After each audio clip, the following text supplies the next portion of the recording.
Hello, friends. Once again, I welcome you all at this platform, Enjoy Physics channel.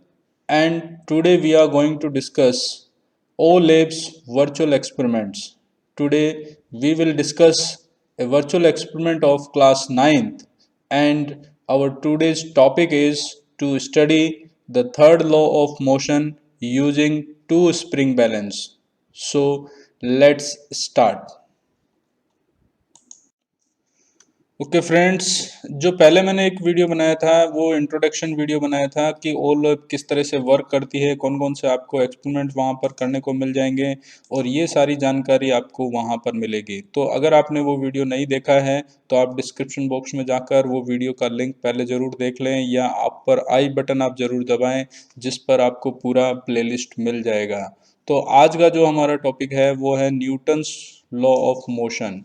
तो इसमें जैसे कि पहले भी हमने डिस्कस किया था, आपको जब आप इस वेबसाइट पे जाएंगे ओ लैब्स की, वहाँ पर आपको ये सारे टैब्स मिलेंगे। पहले हम थ्योरी डिस्कस करेंगे, देन प्रोसीजर, एनिमेशन इसमें क्या है, सिमुलेशंस क्या है, इसके रिलेटेड वीडियो क्या होंगे, और वाइवा वॉइस के क्वेश्चंस हम यहाँ पर डिस्कस करेंगे, रिसोर्सेज क्या है, और आप अपने फीडबैक यहाँ पर दे सकते हैं। तो ये बहुत सारे टैब्स हैं यहाँ पर है। तो सबसे पहले हम यहाँ पर स्टार्ट करते हैं हमारी थ्योरी पार्ट। तो Newton's third law of motion states, third law of Newton क्या कहता है कि the every action there is an equal and opposite reaction. हर एक्शन का क्या होता है, एक इक्वल और अपोजिट डायरेक्शन में एक रिएक्शन होती है। यही न्यूटन्स थर्ड लॉ है। It must be remembered that the action and reaction always act in a different objects। आपको ये हमेशा ध्यान रखना चाहिए कि जो एक्शन है वो किसी एक ऑब्जेक्ट पर होता है, तो वापस जो रिएक्शन होता है वो दूसरे ऑब्जेक्ट्स पर पहले ऑब्जेक्ट पर होता है।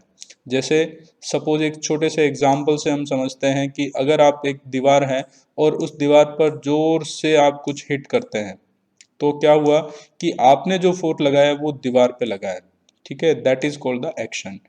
और रिएक्शन में क्या होगा कि दीवार जो है वापस उतना ही फोर्स और अपोजिट डायरेक्शन में आप पर लगाएगा, तो वो हो गया आपका रिएक्शनल फोर्स।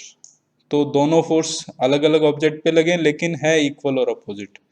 तो यहाँ पर यही कहा जा रहा है कि आपको ये ध्यान में रखना है कि एक्शन एंड रिएक्शन लॉ हमेशा डिफरेंट ऑब्जेक्ट्स पे लगते हैं।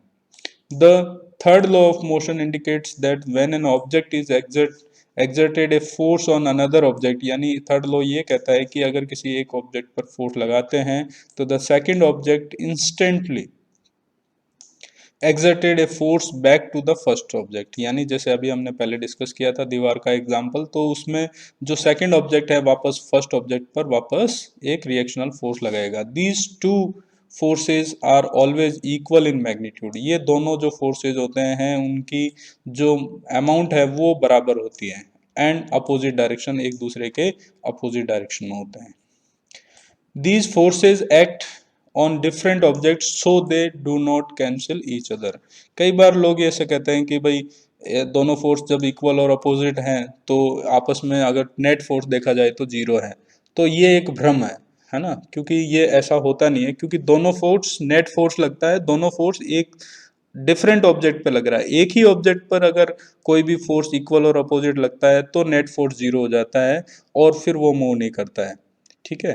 तो आगे इसके एग्जांपल्स भी हम यहाँ पर देखेंगे। 10 आगे क्या कह रहा है, Newton's third law of motion describe the relation between the force of interaction between the two objects. तो जो न्यूटन्स का जो सेकंड थर्ड लॉ है वो यही रिलेशन बता रहा है कि कोई भी ऑब्जेक्ट पर अगर हम फोर्स लगाते हैं तो रिएक्शनल फोर्स क्या होता है। Whenever two bodies interact with each other, the force exerted on the first body on the second is called the action।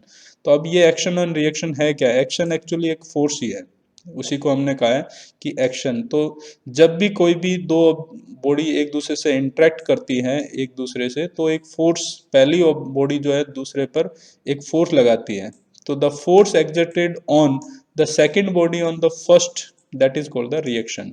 तो दूसरी बॉडी से वापस फर्स्ट बॉडी पर जो फोर्स लगता है that is called the reactional force. The action and reaction are equal and opposite. तो ये सारी चीज़ों से आपको ये सारी चीज़ें क्लियर हो गई होगी कि न्यूटन्स थर्ड लॉ है क्या।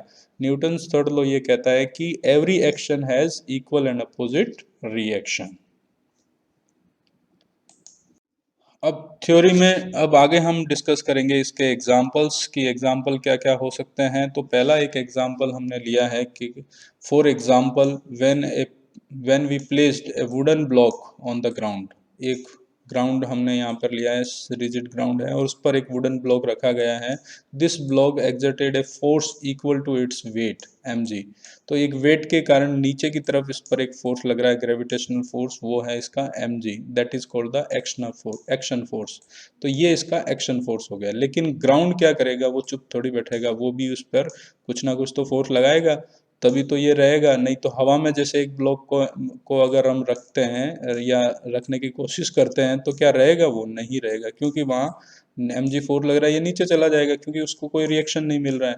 तो अगर रिजिड सरफेस पे आप रखोगे तब वो क्यों नहीं नीचे जा रहा है, क्योंकि उस पर एक reactional force, the ground exerted an equal and opposite force mg on the block upward direction. वो अपवर्ड डायरेक्शन में ग्राउंड इस पर एक फोर्स लगा रहा है, इसीलिए वो फोर्स क्या हो गया, ऊपर चला गया। तो this is the reactional force, और ये आपका रिएक्शनल फोर्स हो गया। लेकिन इन दोनों की जो वैल्यू है वो बराबर रहेगी, और ये दोनों फोर्स दोनों अलग अलग ऑब्जेक्ट पे लगे हुए हैं और दोनों की डायरेक्शन भी अलग है। चलिए इसके कुछ एप्लीकेशंस अब हम यहाँ पर चेक करने जा रहे हैं। और पहला एप्लीकेशन जो है यहाँ पर है कि a gun recoils when a bullet is fired from it. ये बहुत ही पॉपुलर एग्जांपल है इसका, कि अगर कोई भी बुलेट, एक गन है हमारे पास, और जब इससे आप बुलेट फायर करोगे तो गन जो है वो यहीं नहीं रहेगी, गन पर भी उतना ही अपोजिट डायरेक्शन में फोर्स लगेगा। ठीक है, तो when a bullet is fired from a gun, the gun exerted force on the bullet in forward direction. तो गन ने तो इसको फॉरवर्ड डायरेक्शन में एक फोर्स लगा दिया, ठीक है, तो this is called the action force. The bullet also exerted equal force on the gun in backward direction. तो बुलेट भी जो है ये गन पर वापस अपोजिट डायरेक्शन में फोर्स लगाएगी। ठीक है, this is the reaction force, but due to the large mass of the gun moves only a little distance backward to giving charge. अच्छा, तो अब आप एक सिंपल सा क्वेश्चन हमारे मन में अराइज होता है कि बुलेट तो बहुत दूर जाती है लेकिन गन नहीं जाती इतनी दूर। तो गन का मास जो है उनके कंपैरिजन में आप चेक कर सकते हैं कि गन का मास बहुत भारी होता है, और गन का जो इसीलिए मास ज़्यादा होता है कि वो कम से कम जर्क प्रोड्यूस करे। अगर जितनी गन हल्की होगी उसका जर्क उतना ज़्यादा होगा। तो इसीलिए गन जो होते हैं बहुत हैवी होते हैं, कैनन है, ये है, जितना भारी होगा उतना ही उसका इम्पैक्ट कम होगा, पीछे कम जाएगी। तो बैकवर्ड मूवमेंट, जो बैकवर्ड मूवमेंट होता है गन का, that is called the recoil of gun. तो ये रिकॉइल ऑफ गन क्या है वो हमने डिस्कस किया है। देखते हैं अगला एग्जाम्पल क्या है। सेकंड एग्जाम्पल हम डिस्कस करने जा रहे हैं वो है कि जब हम चलते हैं, man walking on the ground.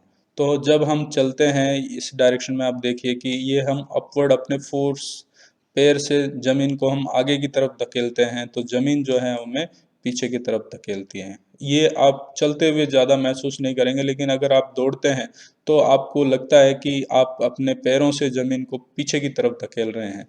तो जमीन जो है वो आपको क्या कर रही है, वो आपको आगे की तरफ धकेलेगी। तो जनरली हम अपने पैरों से, यहाँ पर आप देख सकते हैं कि हम जमीन को पीछे की तरफ धकेलने की कोशिश करते हैं, और जमीन जो है वो हमें आगे की तरफ मूवमेंट देती है। तो हम जो फोर्स लगा रहे हैं, ठीक है, ये फोर्स है हमारा, फोर्स जो है वो फोर्स ऑन ग्राउंड, ये एक्शन फोर्स है, और ये इसका रिएक्शनल फोर्स है। ठीक है, नेक्स्ट अगला क्वेश्चन, अगला एग्जांपल हम ले रहे हैं कि जब बोट चलती है तो क्या होता है। Rowing of a boat. तो बोट में भी आपने देखा होगा कि जो बोट चलाने वाला पर्सन है वो क्या करता है, पानी को पीछे की तरफ धकेलता है, या जब आप पानी में तैरते भी हैं तो भी आप क्या करते हैं, पानी को पीछे की तरफ धकेलते हैं, और पानी जो है रिएक्शनल फोर्स आपका आगे की तरफ लगाएगा, तब आप आगे की तरफ मूव करते हैं। लीजिए ये पानी का एग्जाम्पल भी आ गया है। Person is moving forward during the swimming. तो जैसे ही हम आगे की तरफ, हम पीछे की तरफ रिएक्शनल फोर्स से पानी को पीछे की तरफ धकेलेंगे, तो पानी जो है वो हमें आगे की तरफ धकेलेगा। अगर हम इस तरह से एक्शन फोर्स लगाएंगे तो रिएक्शन फोर्स हमें उसके अपोजिट डायरेक्शन में मिलेगा। एक एग्जाम्पल हम यहाँ पर रॉकेट का भी देख लेते हैं। रॉकेट में भी सेम प्रोसेस होता है, और उसमें भी जो ईंधन होता है, जो फ्यूल होता है, वो गैसेज जो है वो पीछे की तरफ एक बड़ी फोर्स से जाती है, तो रॉकेट जो है वो आगे की तरफ मूव करता है हाई स्पीड से। तो इन सब में एक्शन एंड रिएक्शन लॉ लगता है। इसके एग्जाम्पल्स को हमने यहाँ पर डिस्कस किया है। चलिए, तो अब हम देखते हैं कि यहाँ पर इस एक्सपेरिमेंट को करने के लिए हमें क्या मटेरियल चाहिए। तो मटेरियल के लिए वही आपको 2 स्प्रिंग चाहिए, लेकिन दोनों स्प्रिंग के लिए हमने अलग अलग फोर्स के लिए कि 5 न्यूटन और 10 न्यूटन, ताकि उसकी स्केल थोड़ी डिफरेंट रहेगी, आपको सीखने का ज़्यादा मौका मिलेगा।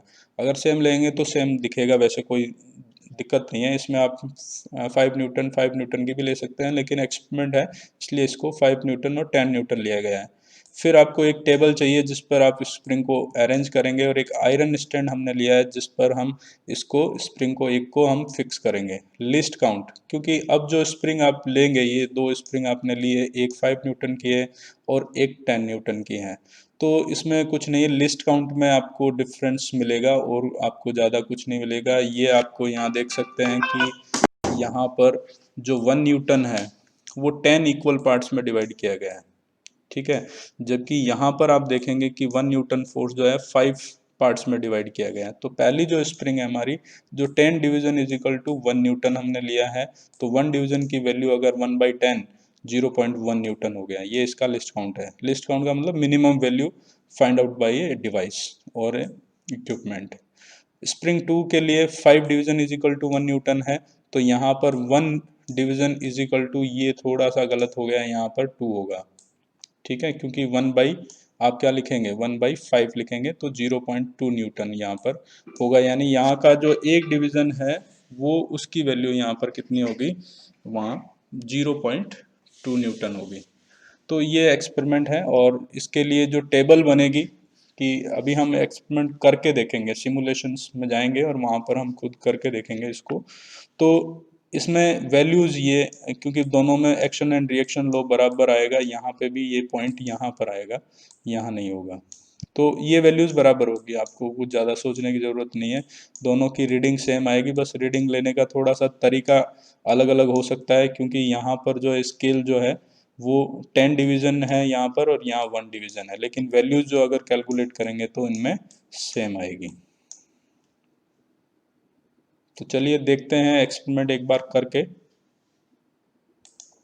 ओके फ्रेंड्स, अब हम इस वेबसाइट पर आ गए हैं, और वेबसाइट पर सिमुलेशन में जाएंगे। अगर न्यूटन्स लॉ ऑफ मोशन आपने ओपन किया है, लेकिन सिमुलेशन में जाने से पहले आपको लॉगिन करना पड़ेगा। तो आप लॉगिन जरूर कर लें, और लॉगिन के बाद में ही आप ये सारा सिमुलेशन प्रोसेस कर सकते हैं। ये स्क्रीन पर जो आप देख रहे हैं, ये सिमुलेशन का प्रोसेस है। अब यहाँ पर ये एक्सपेरिमेंट है, ये हैंड आप देख रहे होंगे जिससे हम दोनों स्प्रिंग को आपने अटैच किया है हुक से, और एक स्टैंड से आपने एक स्प्रिंग को फिक्स कर दिया है, ठीक है। अब दूसरे से हम इसको यहाँ से खींचेंगे। यहाँ पर लेफ्ट साइड में आप वेरिएबल्स देख सकते हैं, ऊपर आप स्केल्स देख सकते हैं कि किस तरह से ये मेजर होगी। तो यहाँ पर, यहाँ के जो पहली जो स्प्रिंग है उसके 2 डिवीज़न यहाँ के 1 डिवीज़न के बराबर होंगे, क्योंकि यहाँ जो है सेकंड स्प्रिंग में जो स्केल है वो थोड़ी छोटी है और यहाँ बड़ी है, ठीक है। तो सबसे पहले जीरो पर देखिए कि रेड जो है बटन आपको दिखा रहे हैं दोनों स्प्रिंग में, पहली स्प्रिंग में भी जीरो है और यहाँ पे भी जीरो है। अब मैं इसको चेंज कर रहा हूँ, तो जो पहला रीडिंग आएगा यहाँ पर, आगे का स्टेप, 0.5 न्यूटन का आपने फोर्स लगाया, तो 0.9, यहाँ आप देख रहे हैं कि 5 यहाँ पर वैल्यूज आ गई हैं, और 0.5 की रीडिंग यहाँ पे दिखा रहा है। तो यहाँ पर आप देखेंगे कि ये 2.5, यानी इसमें एग्जैक्ट यहाँ पर आप देख नहीं पाओगे, लेकिन 2 और 3 के बीच में है, ठीक है। तो 1 डिवीज़न 0.2 के बराबर है, तो यहाँ पर 2.5 इंटू 2 यानी 5 न्यूटन का सेकंड स्प्रिंग भी रिजल्ट शो कर रही है। आगे हम देखते हैं 1 न्यूटन। तो 1 न्यूटन पहले स्प्रिंग में आपने देखा खुद करके कि यहाँ पर पहली स्प्रिंग जो है 1 न्यूटन फोर्स दिखा रही है, तो रिएक्शनल जो फोर्स लगेगा, यानी पहले जो स्प्रिंग 2 जो है हैंड के पास में, मैं इसको स्प्रिंग 2 कह रहा हूँ, और जो इधर है वो स्प्रिंग फर्स्ट हो गई। तो यहाँ पर जैसे ही हैंड से आपने खींचा इसको 1 न्यूटन फोर्स यहाँ पर लगा, तो जो दूसरी स्प्रिंग है यहाँ पर इसमें भी 1 न्यूटन हो गया।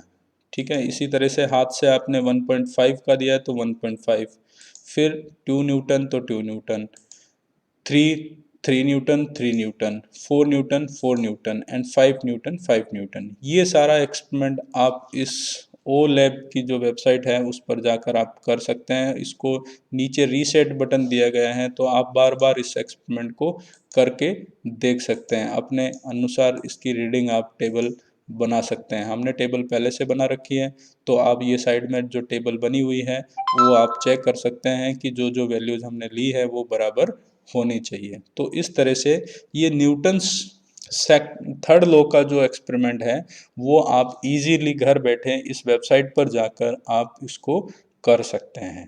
तो मेरा आपसे रिक्वेस्ट है कि आप ज़रूर इस वेबसाइट पर जाएं और इस एक्सपेरिमेंट को खुद करके देखें।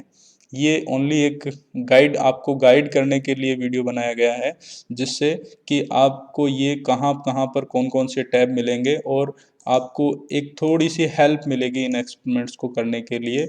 और आपको जब आप खुद ये एक्सपेरिमेंट करेंगे तो आपको बहुत ही इंटरेस्ट आएगा।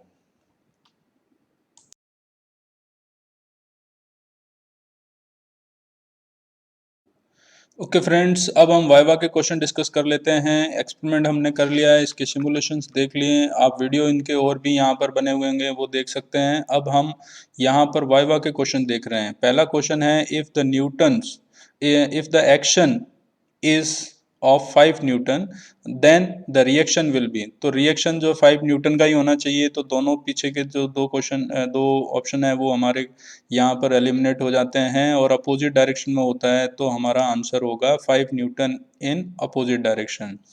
सेकंड क्वेश्चन है, how do action and reaction act on a body. तो एक्शन और रिएक्शन जो है बॉडी पर, दोनों जो होते हैं वो सेम होते हैं लेकिन अपोजिट डायरेक्शन में होते हैं। तो ये क्वेश्चन का आंसर डी होगा, क्योंकि डिफरेंट ऑब्जेक्ट्स पे लगेगा और डिफरेंट डायरेक्शन में होगा। थर्ड है आपका, rockets work on the principle of which of Newton's law. तो ये थर्ड लॉ ऑफ मोशन हो गया। फोर्थ है, if a man jumps on A boat in what direction does the boat move. तो अगर एक आदमी जो है बोट से आगे की तरफ आता है तो बोट पीछे की तरफ बैकवर्ड डायरेक्शन में मूव करेगी। While flying in which direction do the birds push the air. तो अगर पक्षी ऊपर की तरफ अगर आकाश में उड़ रहे हैं तो वो डाउनवर्ड्स, नीचे की तरफ हवा को अगर पुश करेंगे तो वो ऊपर की तरफ मूव करेंगे। फिर है, the law of conservation of momentum is related to which of following. तो ये भी थर्ड लॉ से रिलेटेड होगा। How do the force of action and reaction refers to in Newton's third law act on body. तो body पर ये हमेशा different object पर, they must act on the different objects. फिर है, man is standing in a boat in still water and if while standing in the boat he tries to walk towards shore what will the boat do. तो वो अगर पानी में boat है और वो खड़े हैं तो अगर चलना चाह रहे हैं तो बोट पीछे की तरफ मूव होगी, क्योंकि वो आगे की तरफ जा रहे हैं तो it move away from the shore. When we kick stone we get hurt due to which of the following property. तो ये क्योंकि स्टोन पे आपने मोमेंटम दिया है तो आपको पीछे की तरफ वापस एक फोर्स लगेगा, रिएक्शनल फोर्स होता है वो। तो हम इसमें यहाँ पर जो राइट आंसर होगा वो होगा आपका momentum. What would happen if the action and reaction were to act on the same body। अगर एक ही बॉडी पर अगर अप्लाई हो जाता तो क्या होता। तो पहला तो है कि resultant force would be zero, ये भी सही है। The the body would not move at all, ये भी सही है। तो हमारा जो आंसर होगा वो होगा both A and B are correct. What is the principle involve in the working of a jet plane. Jet plane के लिए भी थर्ड लॉ एप्लीकेबल होता है न्यूटन का। और लास्ट क्वेश्चन में हम पहुंच गए हैं, what is the total momentum of A bullet and gun before firing. तो बिफोर फायरिंग अगर दोनों रेस्ट में है तो उनका टोटल मोमेंटम जीरो हो जाता है, और फायरिंग के बाद में भी दोनों एक सेम मोमेंटम से अपोजिट डायरेक्शन में जाते हैं, तो एक प्लस डायरेक्शन में जाएगा, एक माइनस डायरेक्शन में जाएगा, दोनों के मोमेंटम को अगर ऐड करेंगे तो भी जीरो ही आएगा। तो टोटल मोमेंटम जो है दोनों का मिलाकर अगर पहले बिफोर फायरिंग देखा जाए तो भी जीरो होगा, और अगर आफ्टर फायरिंग भी अगर हम देखेंगे तो भी जीरो होगा। तो यहाँ सबमिट का बटन है और देख लेते हैं कि सबमिट करके कि हमारे कितने आंसर सही हुए हैं। तो ये देखिए कि ये आंसर आ गए हैं। पहला क्वेश्चन, दूसरा क्वेश्चन भी हमारा सही है, तीसरा भी हमारा सही है, फोर्थ क्वेश्चन भी जंप करता है तो बैकवर्ड डायरेक्शन में होगा, बर्ड्स अगर फ्लाई कर रहे हैं तो पीछे की तरफ, ये भी ठीक है। The law of conservation of momentum Newton's third law से रिलेटेड है, ये भी ठीक है। How does the force and action ref to, तो दोनों मस्ट भी है ना, यहाँ मस्ट का ध्यान रखना है कि दोनों डिफरेंट ऑब्जेक्ट पे लगना चाहिए।